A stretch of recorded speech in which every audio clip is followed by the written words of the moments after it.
Welcome back to the channel. Okay, so may dumating na naman tayong package. Bubuksan natin. Of course.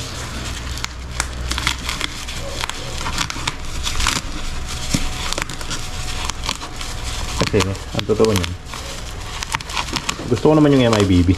Maganda naman eh. Kaso, medyo parang nagsisisi ako.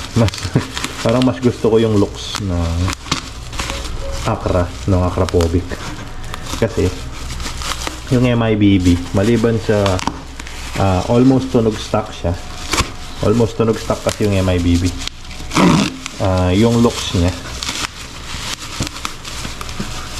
parang stock din. So kung safety ang iniisip nyo, tapos gusto nyo lang ng konting sound, tapos safety na rin pag iaarangkada nyo, sulit na sulit yung MIBB. Pero yung look na nagpalit ka ng aftermarket na slip-on exhaust, yung forma ng motor, so ito para sa akin, sa lahat na nabili ko, ito yung maganda, ito yung sa mata ko pinakasulit, kaya bumili tayo ulit. So buksan natin kung ano yung binili nating bagong slip-on exhaust. Siyempre ang basic na kasama sa package para sa mga nagtatanong is yung kanyang extension. Extension ang tawag dito. At yung mga screw niya. Siyempre yung clip. Pero meron na tayo lahat niyan. And of course, yung binili nating, wala na ibang kasama. Yung binili nating slip-on exhaust na pinagsisiyan ko at pinenta ko yung nauna. Pasok natin sila. So bumili tayo ulit ng slip-on exhaust na Acrapovic. Yan, Acrapovic. This time brand new na siya. Yan, with silencer. Tatanggalin natin yan, of course. Kasi pag may silencer, hindi na natin iti-test na may silencer. Parang stock lang, as in stock na stock. Yan, napakasulit ng carbon fiber niya. Ito yung standard na carbon fiber, hindi yung honeycomb. Carbon fiber. Yan, so slip-on exhaust lang siya.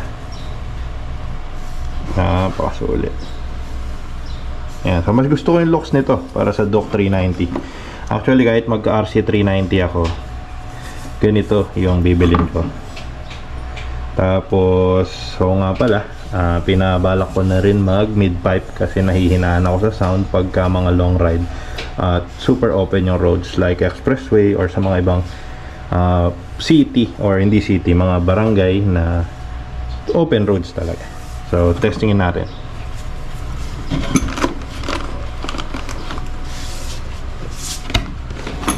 So again, yan ang ating MIBB slip-on exhaust. Napakasulit naman, maganda rin. So spare muna natin siya. Ang gagamitin natin siyang Acrapovic. Yan, sa looks, hindi ko alam.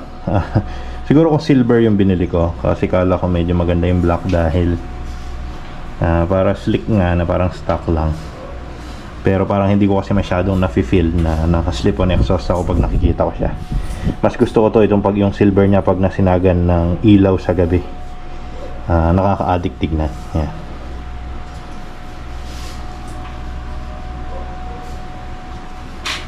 Tatanggalin lang natin to. Sasak na natin to. Yan, so nakabit na natin yung Acrapovic na slip-on exhaust. So hindi ko pa ini-screw, sa sound check lang naman natin. Tsaka kung ayusin, alam nyo naman yung looks nito. Same yung elbow, I mean yung yung pipe nya dito. Same yung bracket, stock lahat yan. Kaya adjust lang natin ng konti para ma-screw dito. Stock lahat ng bracket na ginagamit, slip-on lang talaga.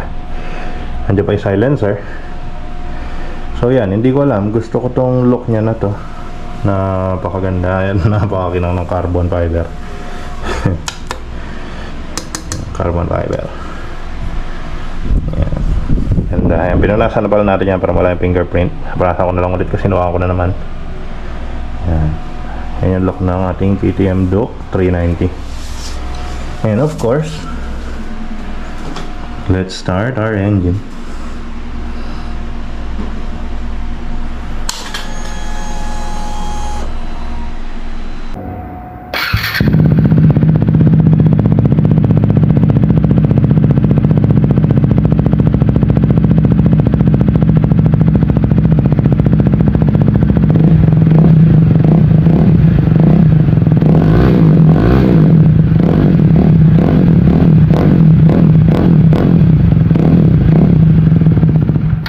Nagtataka siguro kayo sa title. So hindi natin tinuloy ginamit tong brand new na Akrapovic exhaust.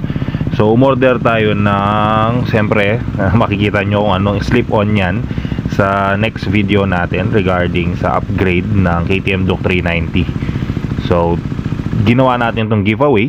So sa mga previous video natin, sinasabi ko na magi-giveaway ako ng ganito pag nagsweldo na sa YouTube, which I did, and ibinigay natin to sa pinaka-solid natin na supporter and subscriber.